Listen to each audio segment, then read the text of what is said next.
to be recorded until the end. And now I'd like to introduce Shirley Miranda, Adriana Murphy, with their presentation, Unlocking Careers of the Future, School Counselors Have the Key. Thank you again so much for joining us. We will get started here with our slide. Again, my name is Adriana Murphy. I currently am with the San Diego Unified School District as a CCTE head counselor, and I have had the pleasure of working with Shirley Miranda, who is one of our CCTE resource teachers, for over 5 years. And our journey with NCWIT and C4C Counselors for Computing has been just absolutely fantastic. So we're here today, and we're going to give you a heads up that you are going to be presented with a ton of information, and it definitely can be overwhelming. However, we have quite a few resources and tools that we will be able to give you so that you will be able to share this information with students and families. A few just little housekeeping tips. Please go ahead, put information in the chat, raise hands if you feel comfortable coming off mute. Please, Shirley and I can talk and share tons of stories all day long, but this presentation is really to help answer whatever questions you may have. We also have a lot of social media with NCWIT and NCWIT C4C. So if you're just interested or need to dabble or want just some additional support, please reach out there. We do know that the slides will be available as well. Shirley, did you want to mention just a little bit about you before we start? So I am, as Adriana said, I am a resource teacher, and my focus is on computer science. And I actually came from industry, so I, by training, I guess, I went to college for computer engineering, did software engineering for several years, but I had a lot of interest in helping students. And so I actually ran the San Diego Science and Engineering Fair for many years, for like 17 years. And because of my work with them, I wanted to mentor students. And so that's what got me into teaching. And I'm really lucky that I was able to meld the two. And so that's why now in my current role of providing computer science experiences for students and trying to spread the word of just the power of computing, it's a real happy place for me. And so I'm really glad to be here, and I'm glad that you're here and you can spread it to your colleagues. Alrighty, so if you can see the title, it is called Unlocking Careers of the Future, School Counselors Have the Key. And in many ways, school counselors have many keys, many hats. I do want to let you know that if you are here to expecting us to show you slides and careers that are currently available and future careers, man, we'd be rich if we could predict what those careers of the future are going to be, but we are here to give you a foundation, resources, and tools, because as we all know, we have no idea what the future is going to look like, but we can prepare our students to create those careers and create what future opportunities they have. So we want you to go back in time, and we want you to take some time, and we will call, or if you want to share out, please feel free to do. But we really want you to think, and I picked the year 2011 to go back to.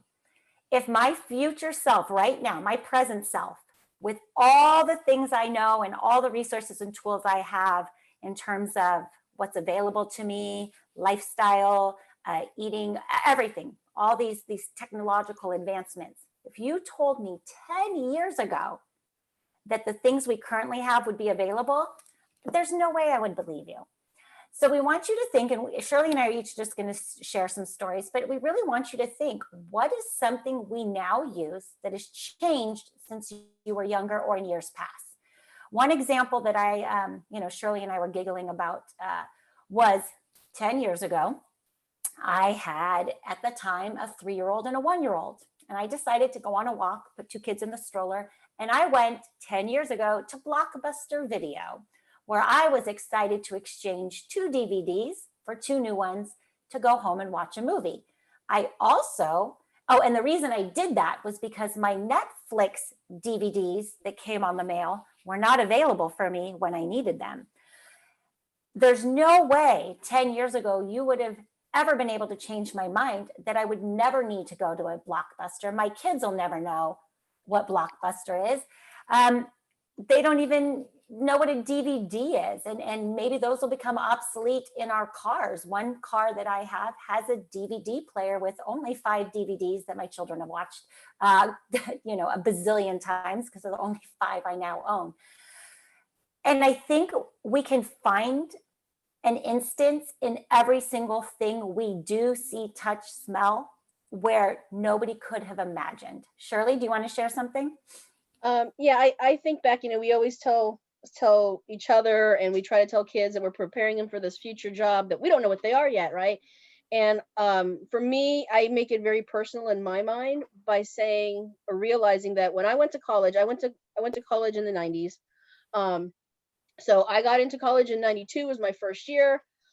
By the time I got out of college in 96, somewhere in there, I'll say the internet was born. I mean, obviously it wasn't born at that time, but that's when it really became more prevalent, where now you'd see posters and ads. It would say, go visit us on the web at www dot. Everything became www dot on some poster or something. And I liked computer science when I was a kid. I did coding. And again, that's just who I was. I gravitated toward it. So I was a kid who was already kind of going down that path, but still I had no idea that a year or two after college, I would be writing software for the internet, for shopping sites on the internet. And now definitely, you know, everything now is we go online, like I don't even have to leave the house. Oh, we need more toothpaste. Let me just go online and I could just order it, right? Like I don't even think about it anymore. I mean, a lot of that was even pre-pandemic, but now with pandemic times, like it's so easy just to go online, order it, and deliver it. And that's kind of along the lines of what some of these pictures are, where yes, you could still go in some restaurants and have a physical menu, but I also know that some restaurants have done away with their physical menus, at least for now, and you just go solely to the app on your phone and would order your menu items just as if you were sitting at home and you wanted to order for pickup. So that's what some of these pictures are, but that's what it drives it home for me, is that somewhere in college, the internet happened and it became really prevalent. And this is coming from a kid who was online and had a modem, you know, back in the 80s. So I was no stranger to going online. It just wasn't called that at the time. And now, you know, everything we do, live and breathe is virtual, like we are right now. Does anyone else want to share something that, you know, their present self would say to their past self? And I made Patience put in the chat that Netflix, because again, I don't think we would have predicted or thought of. Is there anything? I even think about like our cell phones. Like I was talking to my husband the other day. I grew up in the middle of nowhere, where it was not uncommon for us to have to go 20 miles to go to the grocery store. And thinking back now, like my parents let me at 16 years old just drive their car 20 miles without a cell phone. Like they had no idea where I was, what I was doing. And to think now that like we can ping our kids and our spouses and everyone else by the click of a button and know down to like 5 feet where they are. It now takes away that like my parents could no longer say, oh, you might be dead in a ditch somewhere, when they really thought that because we could have been. And now it's like, oh, but I could ping you and find out exactly where you are at any moment. So just that kind of technology is just amazing to me, that we went from nothing to all of a sudden you can track everything we do.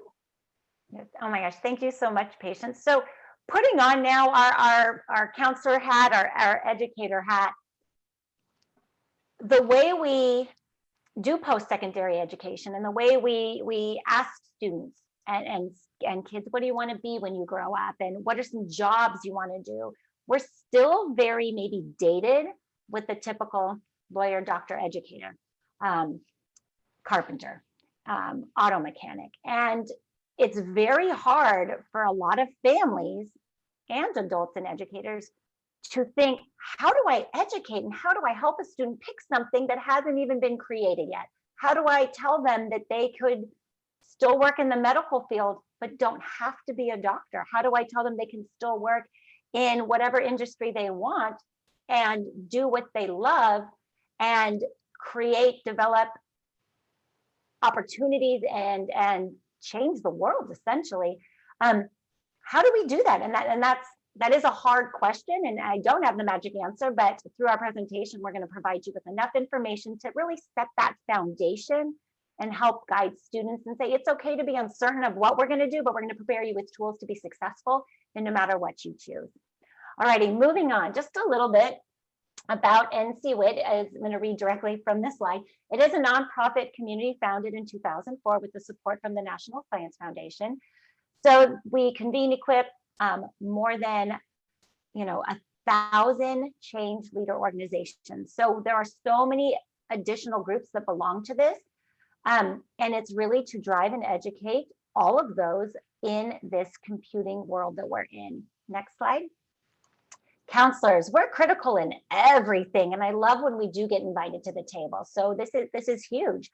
We work with everybody. That's really it. And we are positioned, as you can see, to guide, change, present, and we just have so many platforms and opportunities. And so we do need to have the information to make sure students, are given a chance at pursuing, as we said, this mysterious future. All righty, next. Within NCWIT, as you can see from our logo, Counselors for Computing really helps just counselors nationwide join this conversation so it's not isolated. As you mentioned, Shirley mentioned, she comes from industry and is a teacher. I came, TK through 12, college, jumped right into education. And we both, in 5-6 years of working together, are constantly learning and using the tools we each have, but growing and come to an understanding of what this means and how we together can work. So that's a really key piece for educators here, is that this isn't an isolated task, but it is something that you should, hopefully join with others to help share and showcase. All righty. So our Armed Toolkit is available to all of you, and I believe it's in the chat. And so you're welcome to go ahead and fill out that form. We'll take a little bit. There are so many tools. I really have come from the background pre-meeting Shirley, where if somebody asked computer science, my response would be, you study computers. And then I just smile and kind of walk away, or tell them, go talk to the AP computer teacher. So Shirley, if you want to hold up just a couple things. So please go ahead and take the time to fill out this link. We do want you to receive this. I have 13 people that are on the chat.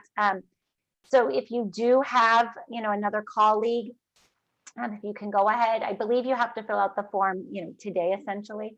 And that will come from, I believe, the Colorado office that sends these. But there are just some amazing tools and resources, a lot of career profile cards, just so many things that really hit home with that career component of our profession. And a lot of talking points, a lot of things. This poster is pretty fantastic in terms of showcasing the diversity and the underrepresentation that really is taking place in this. This is Patience. I got one of these kits because we've been working from home, and my stepson, who's 9, somehow found it and was like, Patience, these are the coolest posters ever. Could I hang them in my room? So even the kids think that they're really cool. And I was like, I guess so. And he's like, hey, look. And then he was going through it, and he actually got more out of it than I did. So the kids really enjoyed it. He's 9. And Patience really brings up a good point. We won't spend too much more time. But what I have learned is I'll go to conferences, I'll collect resources. They're in a box, they're on my desk. I get to it by summertime, and then I'm mad that I never did anything with them. Think outside the box with these. They don't have to be resources that stay in your counseling office. When we're able to go back, or if some of you are back, these should be on lunch tables, in locker rooms, put them in the bathrooms, hang them from the ceilings. Sometimes in counseling land, we just keep everything within our own little space. There's plenty of resources. So find creative places, stick them wherever you think students are gonna see them, and they'll come and ask you. That VR headset, did you want to show that, Shirley? Yeah, so it does come with a VR headset that you can easily put your cell phone in, basically in here. And so there's instructions on what kinds of things you can see. They can go on virtual college tours. There are some careers that they can explore through VR as well. And then, if kids are really interested and they want to start to tap their foot in the pond. They can make their own VR world and walk through it, right? Walk you through it. You can have students that create tours of your school VR, especially nowadays, what we need to do. They can make a virtual tour of your school. And so your feeder schools can go and see your campus with VR type things. And there's ways to make VR at home as well. So that's always a nice project. And then one of the other things that's in there are some career cards. So cyber.org has these career cards for the different careers in the cybersecurity world. So these are really nice. It has just like a quick little blurb on it and median salary and that kind of thing. That again starts the conversation going, right? Awesome. Thank you so much, Shirley. So let's just dive right into this today. Our next slide is going to be, what is computer science? I still ask myself that, and I'm still learning, but what we can share with you today, it's posing a problem in such a way that a computer can help us solve it. Communicating, we do that in counseling. Solving problems, we arm students with information to solve problems daily. Design, imagine, share, store, retrieve, manipulate, secure. That's huge. That is huge, securing information. But we're designing computer devices and programming them. This still is a lot for me to digest on the counseling lens, but the minute that I can stop, think, and go back to that same kind of, little icebreaker of, I never think I needed the devices and things that I do now and how they've changed my life, that does set in. That really does resonate that this is where we're headed. This is where we're going to be. Shirley?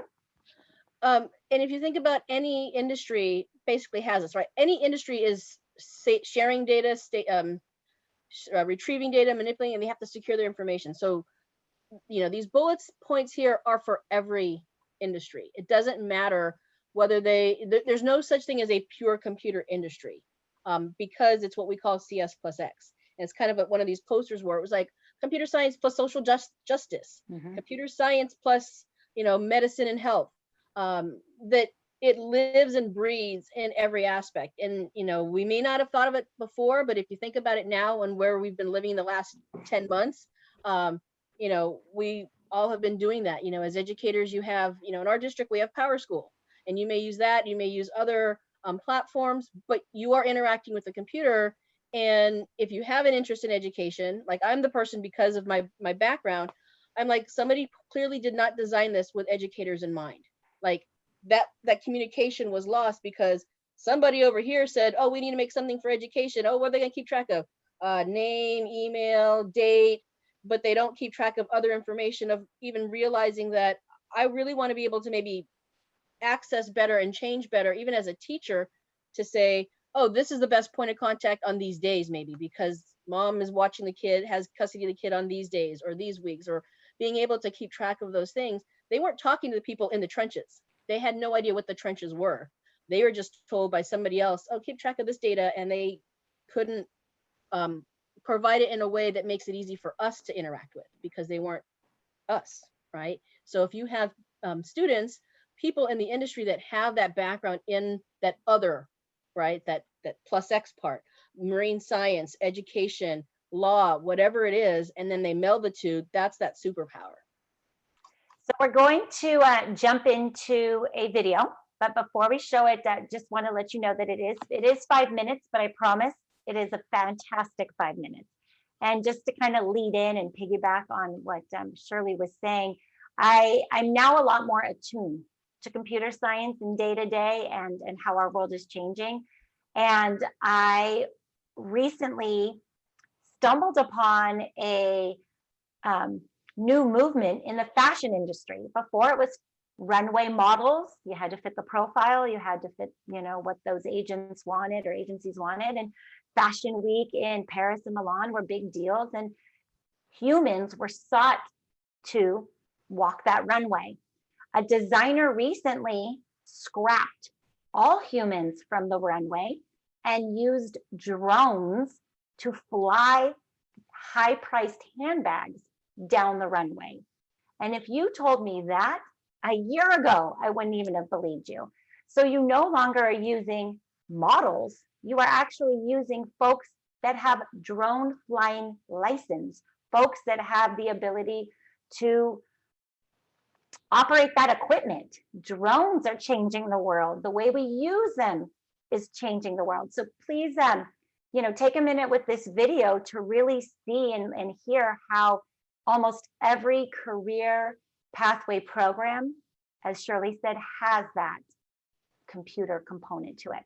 All right, take it away, Shirley. Get your popcorn and your milk duds.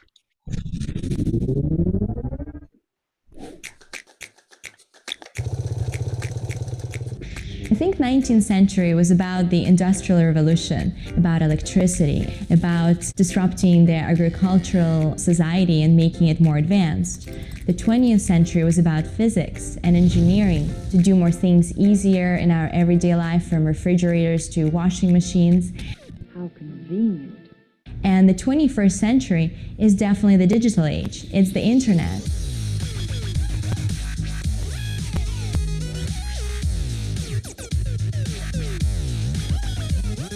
Even if you want to become a race car driver or play baseball, or build a house, all of these things have been turned upside down by software. The lettuce bot is a robot that can sense its environment. Every single hour, this lettuce bot is seeing 1.5 million plants, and it's taking individual action on those plants. We enable lettuce growers to have higher yields in their field by helping make it cheaper, by helping produce food in a more sustainable way. And that wasn't previously possible without computer science and technology. I have a really fun job where we build Polyvore, which kind of combines all my favorite things, so programming as well as fashion and art and design and shopping. Half the products you use these days are software products that you play with on maybe your phone. And so if you want to build something cool, you need to know programming, right? And there's so many things that you can do with computer science. So if you just work backwards from the cool thing that you want to build and figure out what that is, a lot of times computer programming is part of that, right? So you should learn the skill. It's really exciting right now. The technology that we're developing right now is going to be used by your doctor in the next decade. When you come into the office and you're sick, the doctor is going to be like, all right, spit in this cup. And I will put it into this magic machine, which is a sequencer. And in an hour, I can tell you what you have or what's wrong with you. So if we're looking for a new virus, for example, we'll download a database of all the viruses that are known. And we'll search for, our sequence of interest against a whole database of all viruses. So you still need somebody to analyze the data. The computer is not smart enough yet. Our software helps people save energy and thereby reduce their carbon emissions. To date, we've saved over 8 terawatt hours, which is the equivalent of about 1.1 million cars on the road. When you're forecasting the wind, there's so many different parameters that go into it. It would be impossible for a human to sit down and do all those calculations. We need a computer model in order to forecast it.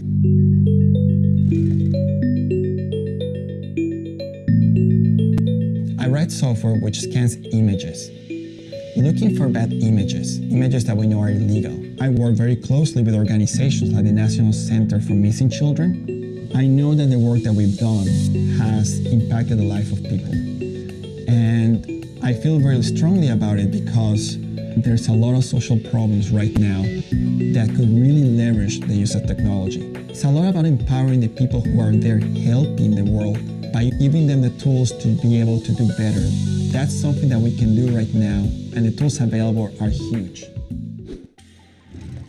The merging of art and technology is getting more and more significant now because computers and software are such an integral part of our lives day to day. People are realizing that it can be quite creative to take this medium of computers and create incredible works of art.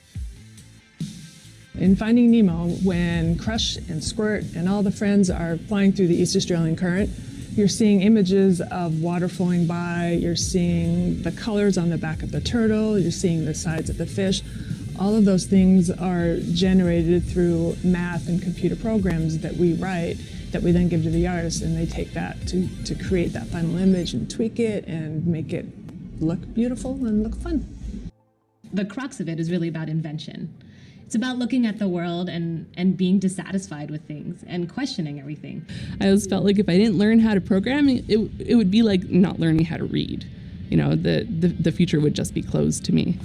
If you're in the coding profession, there's so many things that you can do, and you can pretty much pick and choose the course you want to be in. I think that you can start something in your college dorm room, and you can have a set of people who haven't built a big company before come together and build something that 1 billion people use as part of their daily lives is just crazy to think about, right? It's humbling and it's amazing. Really, it's about the chance to reinvent things and then see it out there in the world and see people using it and having fun or having a better life because of something that wasn't there before that you put in the world.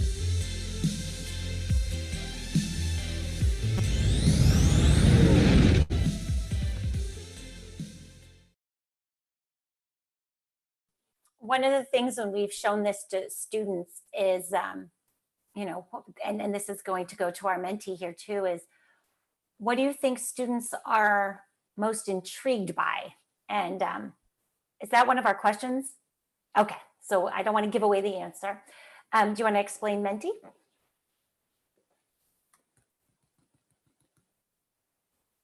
Shirley, mute. Just trying to get my toolbar to come up. So Menti, if you haven't used it before, is a great way to interact with others in our format here in the classroom. So we have a poll set up and you can ask various types of questions. So you can ask multiple choice questions.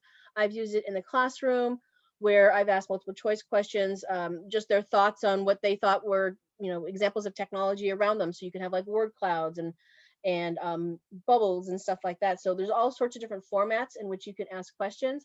And so if you could go ahead and you can click on the link that's in the chat right now. Or if you wanted to just go to menti.com, you could also enter in a code. So there's several different ways that people can access Menti. The link says there's no presentation. I need to go and turn it on. Sorry. And Menti is free. It is accessible and free to everyone. There you go. Now you should be able to go ahead and refresh your link. And so here's an example of a question that you can put in.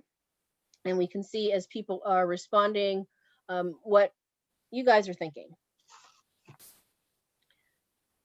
So based on that video that we just watched, which of those pieces do you think that would be most innovative to students? Right? What are they going to be surprised about that they didn't realize was there? And to piggyback, that was the answer I almost gave away, especially here in Southern California. My own children think farming is, going to Ramona. And yes, there are farms in Ramona, but they have no idea the depth and breadth of, farming nationwide. And their vision of farming is, maybe what they saw in, Little House on the Prairie reruns. They have no idea the level of intricacy. It's not just putting a seed in the ground. Arts and entertainment, students are always, to me, on the cutting edge.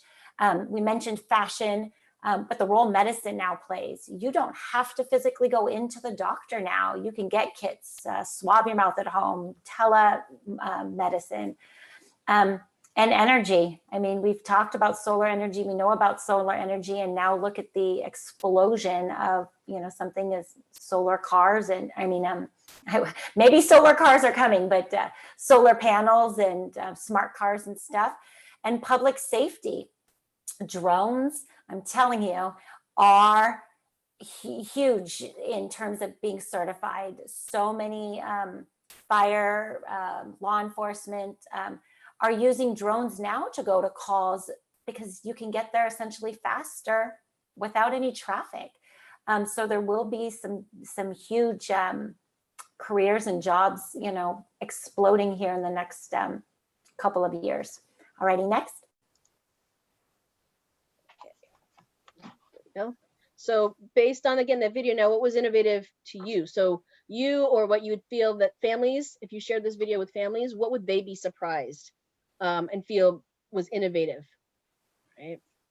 So now you're logging in your vote based on you and or families that you would present to and talk to, colleagues.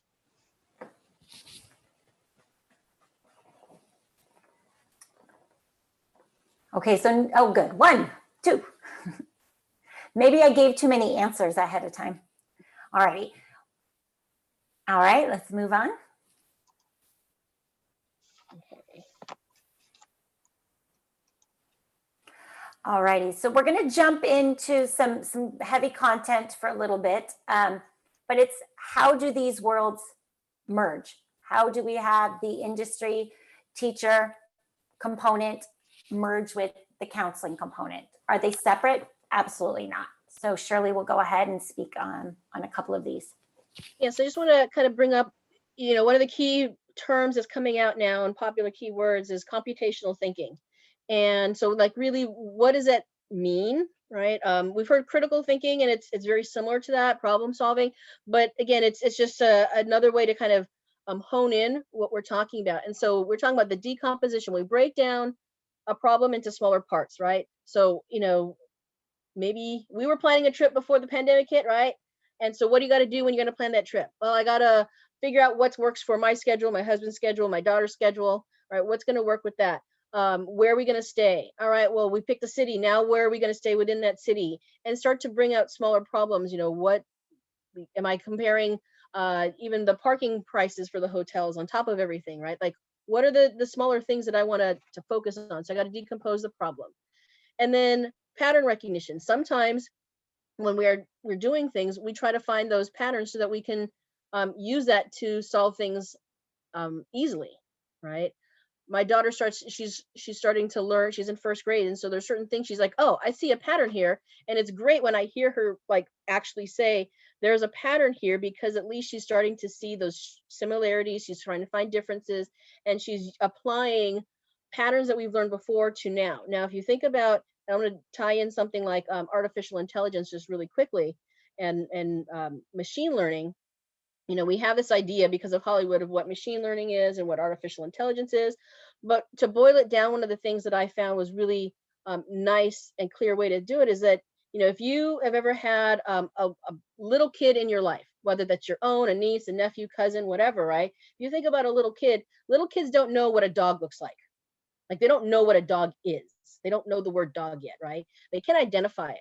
Well, they start to recognize the pattern because we're reading them books. We're walking around the neighborhood. We're saying, oh, look, there's a dog. Look at the doggy. Look at the puppy. Look at the dog. And, can you say dog? And we keep trying to reinforce this idea of a dog. But you and I know, like, if I say dog, we may be thinking of all sorts of different kinds of dogs. German Shepherds, golden retrievers, chihuahuas, poodles, right? There's all sorts of kinds of dogs that the image that I think of may be different and probably likely different than what you think of. But we're starting to see a pattern. We teach kids this pattern. And so now that's computational thinking. That's a form of computational thinking where now they start to recognize, and it's not just that it's furry and has 4 legs, because that could be a cow, that could be a cat, right? That could be a hamster. But we say, no, that's a cat. This was a dog, cat, dog.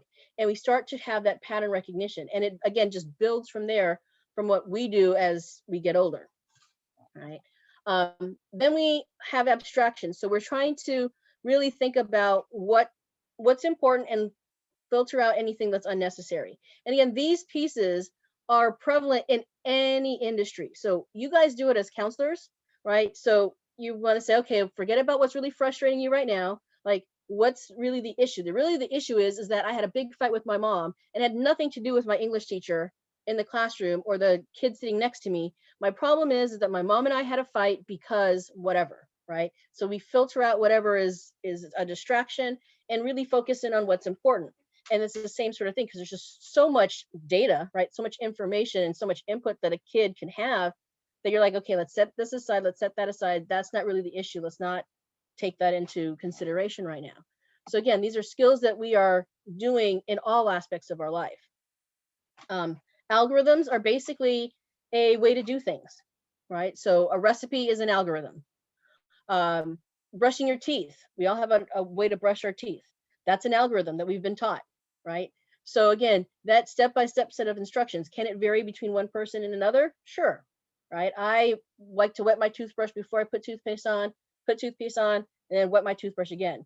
You may wet your toothbrush once, right? But again, the same general step-by-step instructions. And so I have my algorithm, you have yours. And so what's that algorithm of the student going to have in order to cope with a struggle that they're having in the classroom, right? A disagreement with another student, with their teacher. And then the idea of debugging. You know, what worked well? How can we fix it? So, okay, it didn't work so well when you just sat there and you try to take a deep breath. Maybe you need to step outside and take a deep breath, right? That's how you are debugging as a counselor. And we debug the same sort of thing in the computing field. But again, these are all skills. Like the skill of computational thinking isn't purely a skill when you're trying to code something on the computer. These are skills that if students can develop them, and you as counselors know this, right, then it helps them cope, it helps them learn, it helps them grow. And that's one of the things that we want to have you and students to connect to. So slide 12 and 13, we're just going to gloss over because I'm going to suggest we go to slide 15, but you will have the slide deck. Slide 12, 13 really tie in our ASCA standards, the components within ASCA. So if you are told, oh no, you can't come into my classroom, I have my subject to teach, you can in return say, and I have my standards, and here's how we work together. So you will have access to these if needed. So because of time, there's so much content. Let's jump right into slide 15 on why access matters. Did you want to speak on this, Shirley? Yeah, just really briefly talk about, again, access matters because computing is making up 16% of the new wages in America. And so again, but computing is in every industry. So, you know, pure computing, if they just list a job as a software engineer or a computer scientist, then that is just that pure 16%. But again, it's bleeding into all these other industries we have here. Administrative uses software, business uses software. So, you know, it's a significant part of the pie, right? And then people might think that STEM is just the science, technology, engineering, math, because that's what we've coined the term. But it's so much more because computer science is really at the heart of it, right? 67% of all new jobs in STEM are in computing. So, you know, there are plenty of people who are graduating with a degree in biology in comparison to computing, right? So we have 67% of new jobs, but only 10% of them are graduating with computer science degrees. And then there's then we have our huge industry that needs, you know, people to fulfill these jobs, right? So we have an issue. So here, if you look at the job growth, and this was a few years ago, and it really hasn't changed. And if you think about, you know, where we are today, we're all on Zoom or Google Meets and all this kind of stuff, right? Somebody wrote the software for us to do this. Somebody wrote the software for us to have a chat section here. Somebody wrote the software for me to have a virtual background that I can put up, or for you to be off camera and have something shows up in your place, right? Somebody wrote that piece of code to do that. And now we're all using it, like worldwide, we're all using this kind of stuff. And so the job growth has not declined in that area. And they were probably the industries that were easier to pivot when we all shut down and had to go remote, right? So you can see 350,000 jobs, it's literally off the charts. And you can see where the men and the women are with the solid and the dotted. Again, just a comparison where the next biggest one here is, and this is in bachelor's degrees in social sciences, but look at where lots of people are graduating with that, but look at the demand. Look at the jobs that were available. Annual jobs 2016 to 2026. So you can just see by comparison which one has the largest. You know, Shirley, engineering is almost equal, but still we have a shortage. Let's jump to slide 21. And so many of you have seen this slide, or I'm sorry, this information, very College Board-ish. We're all issued these descriptions. We do articulation with students. They ask, why should I take computer science? Or why should I take AP Computer Science Principles? And back in my day, wasn't that long ago, I literally read this slide, and then they'd ask me a question and I'd smile and say, you really should ask the teacher. That'll help. And that was really some of the only options were the AP Computer Science and AP Computer Science principles. Now, within your CCTE programs within your districts, there are so many more opportunities and there are so many more standards within. Next slide. We'll skip the quiz. All right. And school counselors, again, we play such a vital role. It's fine, I'm sure, and I think we all say, you know what, I don't know, but I'll find more information for you. Rather than just sweep these questions that they have under the rug. It's our job to provide guidance and have students be informed and give students the power to investigate, give them the power to help navigate what all this means. So we all know that, students do listen to us and we do encourage them, but our family and friends, I still think we have well, I don't know what that career is. You need to be a lawyer, doctor, nurse. Career perception. Are we seeing representation of females and underrepresented groups in social media and TV? We're starting to see a lot more, and that's very promising and exciting. And this particular one, self-perception, oh, it pains me when I hear the adults say, well, I wasn't a math person either, and I'm not good at this, and I'm not good at that. And that's something we can help guide those that work with students in changing their vocabulary. And then the last one, what's available at your site? Do you have anything at your site? If you don't have these programs as a part of the school day, are there after school opportunities?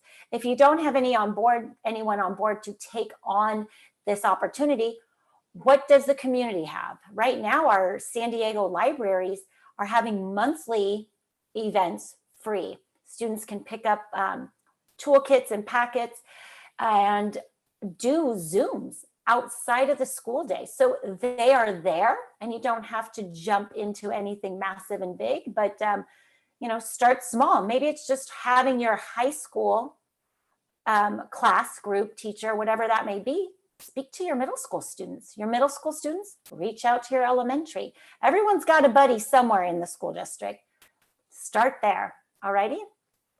Shirley, we are down to about 15 minutes. So let's jump to slide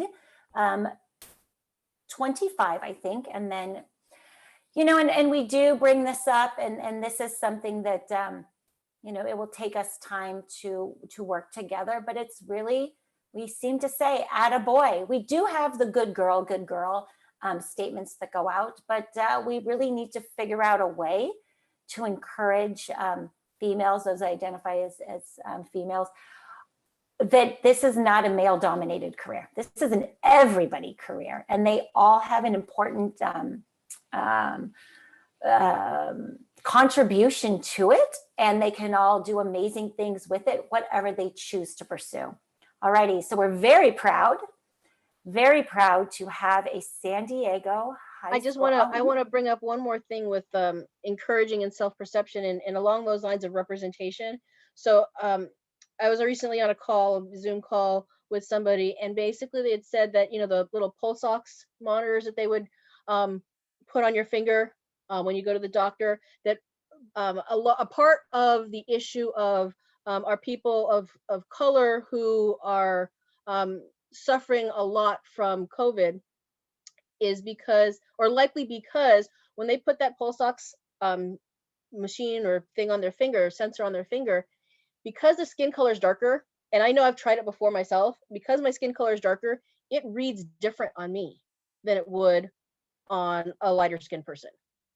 So what does that mean? Well, it thinks that I have gray pulse ox, but I really don't. So they send me home, and now I'm at home suffering, not getting care that I need, whereas somebody else whose readings came over appropriately is getting that care, right? So what does that mean? It means that most likely there was nobody with a different skin tone in the room trying to design, okay, can we test it that it covers lighter skinned people, darker skinned people, the whole rainbow range of colors of skin that we have in our society?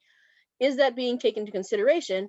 Probably not, because all the people in the room were white and they tested it. Okay, great. The test subjects that they work with were probably majority white. And so it didn't reflect the population, right? The other voices were not at the table to make sure that they were heard. And again, that's one of the reasons why we need to encourage students of all colors, of all gender identities, everything, to have that place at the table, to, you know, empower them to be at that table. From again, educator's lens, one thing that NCWIT and C4C supports and promotes is every year there is an award called Aspirations, and you'll be sent that information in your toolkit. And it is amazing to see the depth and breadth nationwide of young high school females, and there's a college component as well, that are applying and winning. So we do have a 2020 National Certificate of Distinction from a student here at San Diego High School SciTech. So some snaps, because that was one of my schools that I was at. And, you know, we need to think a little outside the box sometimes, reach out to former students, have them come back and talk, because we know that students influence other students. And this is just kind of the start of the grassroots of getting others to consider or be open and willing to take these courses and participate in these programs. Again, just quickly looking at the slide, she wants to find better ways to improve traffic technology in California. And yes, please, because none of us want to sit in traffic. And we know that this is doable.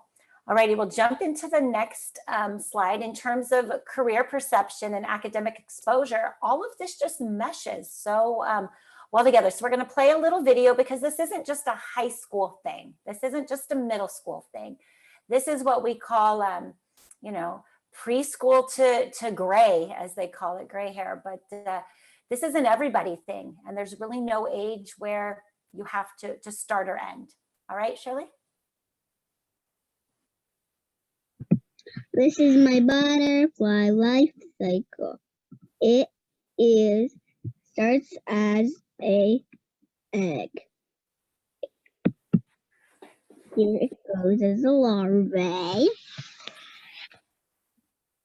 And now it's hatching, like, swarming.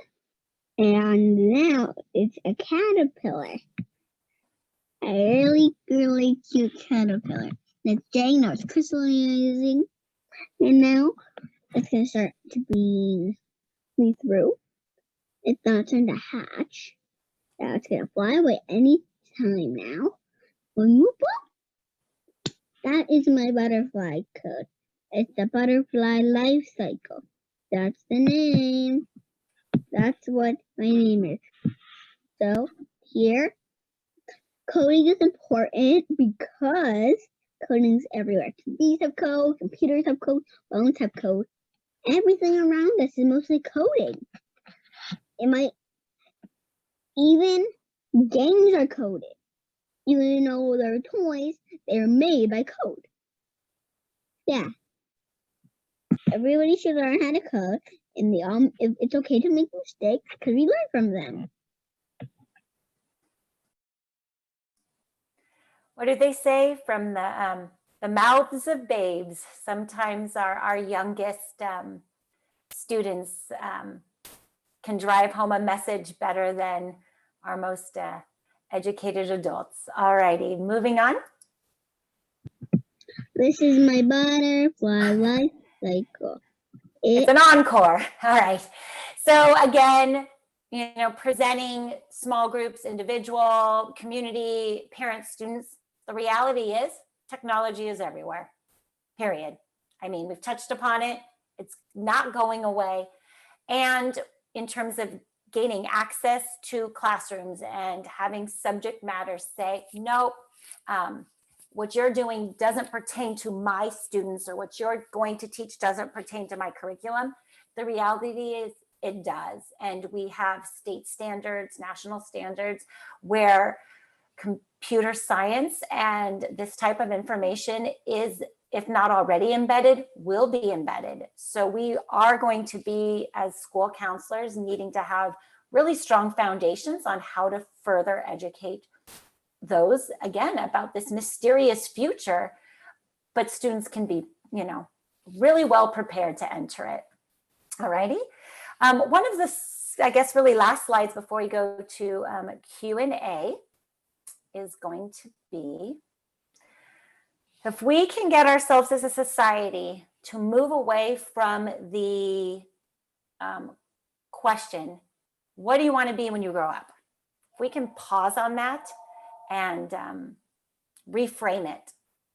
What problems do you want to solve? Because we all know, especially students, they want to come and adults. I'm so mad because, and this isn't right because, and da, da, da, da, da, da, da. Okay, I hear you. I understand. How are you going to solve it? How are we going to solve it? How can we tackle it? What are things we haven't even thought of? Dream big, think big. Some we might not be able to solve in a day, but there was always something that we can do about it. I think with that, slide 32, we'll just touch base real quick because I'm sure a lot of you get emails or information coming. But you'll hear about Computer Science Week, coding nights, all of these, opportunities that are coming from so many different avenues. December tends to be kind of, the month, but really it's anytime. And if you're not really sure how to get started or how to support, just reach out to one of your teachers. You can reach out to any of us, reach out to the departments, because as a counselor, you can always contribute to this growth by just encouraging enrollment, sending out information, opening as many doors as possible, and taking away those boulders that could prevent this information from making a huge difference in students' lives. I want to say we'll jump to slide 35, and again, more resources, but if you haven't filled out this link, please do. Again, this information in here, we guarantee will be used and can be used, and please share it. And then we'll jump right into Q&A. And we really thank all of you for joining us. Amber, did you want to speak on behalf of the survey? Yes, I just want to say thank you both so much for your presentation. It was amazing, and we want to thank everyone for being here. Before everyone leaves, I just dropped a link for a survey if you can just complete before you go. And then now, if anyone has any questions, you have the room open.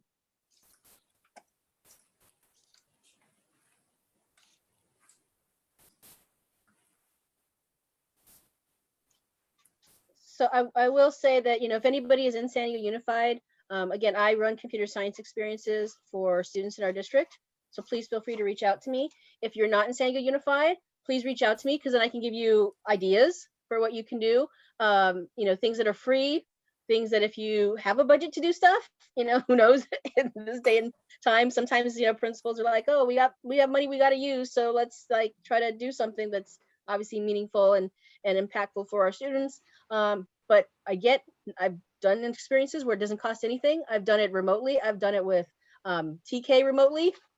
I've done it with first graders remotely. So I've done, I can give you ideas if things are what you're looking for. Again, if you're in the district, then I can definitely help you out and probably present to your staff and or, with working with kids at your school.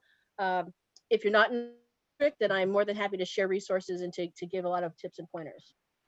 And two, from a counseling lens, this is a lot of information. It's definitely overwhelming. I have always thought, gosh, I'm never going to be able to be the expert, and I'm not going to be able to give, this information, the strength maybe, or not have the strength to be able to share it accurately, with families. And the reality is, just knowing a little bit about it and now being aware of it in my own life, in my career, is a step forward in the right direction. And just being able to share this with you, and however you choose to, share it out with others, I guarantee you, just by listening and attending this, you will now be really in tune to quite a few things that you don't pay attention to in your day-to-day life. From, the grocery door sliding things open, somebody had to create that, figure it out, make it work. The dispensers for the hand sanitizer, those sensors. all of those things. So you'll see how this really impacts all of our lives. There are several other organizations we didn't mention, but code.org, cyber.org, the need for folks to really understand security issues, privacy issues. There's so many scholarship opportunities, internships, competition, esports. Esports is taking over. And the day of get off the video game and go do your homework is really changing, because you're going to start seeing students and families say, you haven't put in enough time into your esport today. You better get back on that and spend another hour, because that's where we are, and those markets are flourishing. And all the resources that you'll get hard copies for when you fill out this link, they're also available online as well. So you can use that to, when you send out emails or newsletters to parents, you can reference those links as well. And again, we really encourage you to just follow on social media, because if anything like me, I can dedicate, 10, 15, 20 seconds to little tidbits of things. And the social media platforms are good with just giving you the quick information you need. And if you need to dive deeper, you just fall down that Instagram rabbit hole or Twitter rabbit hole. But it's all valid, valuable, and really geared towards counseling. So happy School Counseling Week. Thank you as well to sitting with us, hearing us talk this afternoon. And we really wish everybody all the best in the weeks ahead. Thank you again, everyone. If anyone doesn't have any questions, I'll go ahead and close the room. So before we go, any more questions? Thank you. Thank you so much, everyone. Have a great week. Bye. Thank you. Bye-bye.